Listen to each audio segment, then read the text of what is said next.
Jumpa lagi dengan materi farmakologi, yaitu obat kontrasepsi.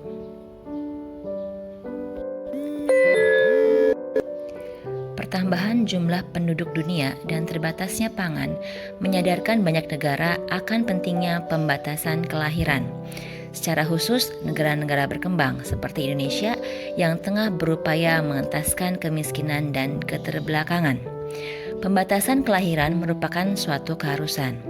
Program keluarga berencana merupakan cara yang dilaksanakan untuk mewujudkan hal tersebut. Adapun manfaat keluarga berencana adalah yang pertama, mencegah kehamilan yang tidak diinginkan, tingkatkan kesehatan ibu, mengatur jarak kehamilan, meningkatkan kesehatan anak, meningkatkan kecukupan ASI, meningkatkan kesejahteraan keluarga, meningkatkan kebahagiaan keluarga, mendukung penurunan angka kematian bayi. Adapun cara yang digunakan dalam pembatasan kelahiran dengan mencegah kehamilan ada dua cara, yaitu yang pertama cara tradisional dan yang kedua adalah cara modern. Berikut adalah jenis-jenis metode kontrasepsi. Yang pertama ada IUD, di mana alatnya kecil dipasang dalam rahim. Tingkat kegagalannya berkisar antara 0,6 sampai 0,8%. Efektivitasnya 10 tahun. Setiap wanita bisa menggunakan IUD. Yang kedua, suntik. Metode suntik ada dua jenis, ada suntik 1 bulan dan 3 bulan. Tingkat kegagalannya 0,2 sampai 6%, jauh lebih besar dibandingkan IUD. Efektivitasnya 1 bulan dan 3 bulan, tergantung jenisnya. Aman bagi hampir semua perempuan. Selanjutnya, metode kontrasepsi kondom. Alat kontrasepsi kondom ini digunakan pada pria, dan bahan dari kondom itu sendiri yaitu berbahan lateks. Tingkat kegagalannya jauh lebih besar dibanding suntik dan IUD, yaitu antara 2 sampai 18%. Efektivitasnya sangat efektif bila digunakan setiap kali berhubungan. Cocok untuk pria yang tidak memiliki alergi terhadap lateks dan bahan pelumas. Kemudian yang keempat, jenis metode kontrasepsi yaitu implan. Implan merupakan alat kecil yang dipasang di bawah kulit lengan atas. Tingkat kegagalannya itu 0,05%, jauh lebih kecil kegagalannya dibanding IUD, suntik maupun kondom. Efektivitasnya selama 3 tahun dan semua wanita mampu atau cocok untuk menggunakan implan. Yang terakhir adalah pil. Pil KB harus diminum setiap hari pada waktu yang sama agar efektif. Tingkat kegagalannya itu berkisar antara 0,3 sampai 9%, sama seperti suntik. Efektif digunakan jika memang pengkonsumsiannya dilakukan secara tepat dan aman untuk digunakan atau dikonsumsi oleh semua wanita. Pil anti hamil pertama kali diperkenalkan di Puerto Rico pada tahun 1955 oleh Dr. Pincus. Pil ini mengandung estrogen dan progestagen yang diminum secara siklis. Pada tahun-tahun berikutnya, banyak kombinasi lain yang dikembangkan dan dipasarkan. Berikut mekanisme kerja pil anti hamil. Semua pil anti hamil hanya dimaksudkan untuk merintangi pelepasan sel telur atau ovulasi sehingga dapat mencegah kehamilan.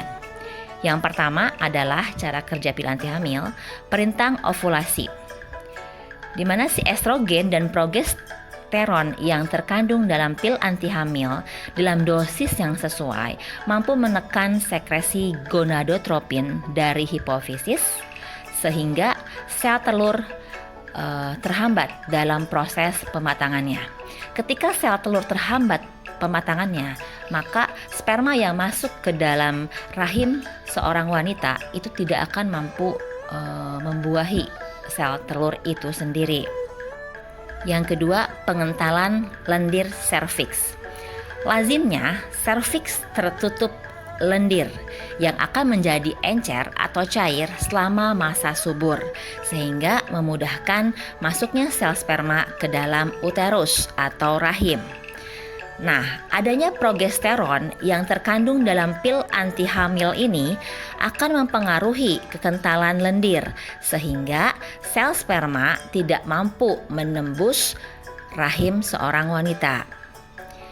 Pil mini dan pil suntik yang mengandung progesteron tanpa estrogen bekerja menurut prinsip ini. Yang terakhir adalah perintangan pertumbuhan endometrium. Endometrium atau dinding rahim akan berkembang dan menebal setelah terjadinya pembuahan antara sperma dengan ovum atau sel telur. Namun, adanya estrogen dan progesteron yang terkandung dalam pil anti hamil akan menyebabkan dinding rahim atau endometrium hanya sedikit saja berkembang dan hanya sedikit saja berproliferasi dan tidak mengalami fase sekresi, bahkan malah menyusut, sehingga implantasi dari embrio di dinding sel telur tidak terjadi. Jika tidak terjadi implantasi di dalam dinding rahim seorang wanita, maka kehamilan pun bisa dicegah atau bisa tidak terjadi. Selanjutnya kita akan bahas jenis-jenis dari pil anti hamil. Berikut ada 6 jenis pil anti hamil. Yang pertama, pil kombinasi, yang kedua pil mini, yang ketiga pil suntik atau Depo-Provera, yang keempat pil implantasi, yang kelima pil akne, dan yang terakhir morning after pill. Silahkan kalian temukan perbedaan dan persamaan dari ke-6 jenis pil anti hamil tersebut. Selanjutnya kita akan membahas faktor-faktor yang mempengaruhi keamanan dari pil KB. Yang pertama, terlupa menelan atau lupa mengkonsumsi. Bila terlupa satu pil, maka tidak kurang dari 12 jam dari lupa tersebut, pil harus diminum. Bila lebih dari 12 jam, maka tidak menjamin lagi keamanan dari proses mengkonsumsi pil KB tersebut. Yang kedua, gangguan saluran pencernaan seperti diare, muntah-muntah, menyebabkan penyerapan dari pil KB itu tidak sempurna. Dan yang terakhir, pengaruh obat lain. Mengkonsumsi obat seperti phenytoin, rifampicin bisa mempengaruhi proses penyerapan dari pil KB, sehingga mengkonsumsi obat tersebut harus dibedakan dari mengkonsumsi pil KB. Selanjutnya kita akan bahas penggunaan lain dari pil KB. Yang pertama, mengatasi gangguan haid. Pil KB, karena notabene dari pil KB itu sendiri mengandung hormon estrogen dan progesteron, tergantung jenisnya ya, sehingga pengkonsumsi atau mengkonsumsi pil KB dapat menormalkan siklus haid yang tidak teratur, serta nyeri perut yang menyertainya. Kemudian yang kedua itu mengkonsumsi pil KB dapat menunda haid. Kondisi penundaan itu kadang diperlukan untuk tujuan khusus seperti ibadah haji dan lain-lain. Caranya, setelah pil KB terakhir dari suatu kur habis, jangan istirahat, tetapi langsung dilanjutkan dengan kur yang baru. Contoh, jika dikehendaki penundaan haid 6 hari, maka selanjutnya lakukan lanjutan 6 hari, baru istirahat. Berikut 7 efek samping penggunaan alat kontrasepsi. Yang pertama, perubahan mood yang berlebihan. Bisa tiba-tiba Seseorang yang mengkonsumsi alat kontrasepsi itu moodnya jelek, tiba-tiba moodnya bagus. Kemudian yang kedua, gairah seks menurun. Yang ketiga, berat badan gampang naik. Yang keempat, munculnya jerawat. Yang kelima, siklus menstruasi tidak teratur. Yang keenam, munculnya flek-flek coklat dari vagina. Dan yang terakhir, nyeri sekitar payudara dan kepala.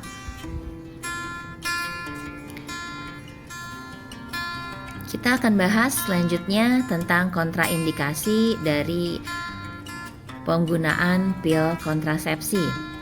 Yang pertama, pasien dengan riwayat trombosis, hiperlipidemia atau kelebihan lipid, mioma, dan semua kanker bersifat estrogen dependen itu memiliki resiko dalam mengkonsumsi obat anti hamil.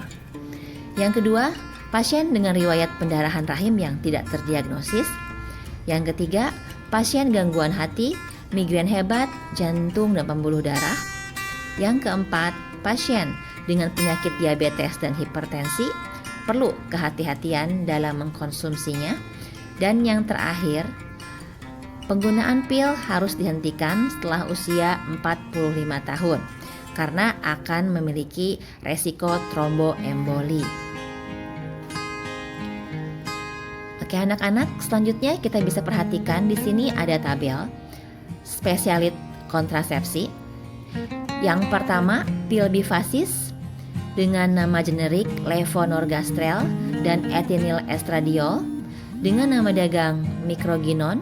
Sediaannya tablet yang mengandung levonorgestrel 150 mikrogram dan ethinyl estradiol 30 mikrogram. Pabrik yang memproduksinya adalah Bayer. Kemudian yang kedua, linestrenol, nama dagangnya Exluton, sediaannya tablet 0,5 mg, pabriknya Organon. Kemudian di sini ada pil mini, nama generiknya levonorgestrel, nama dagangnya Norplant, sediaannya implan 36 mg, dan pabrik yang mengkonsumsinya Leiras Oy. Dan terakhir, implan, nama generiknya etonogastrel, nama dagangnya Implanon, sediaannya implan Limas 68 mg, dan pabrik yang memproduksinya Organon. Oke guys, selesai sudah materi tentang obat kontrasepsi. Silahkan kalian kerjakan tugasnya. Sekian, wassalamualaikum warahmatullahi wabarakatuh.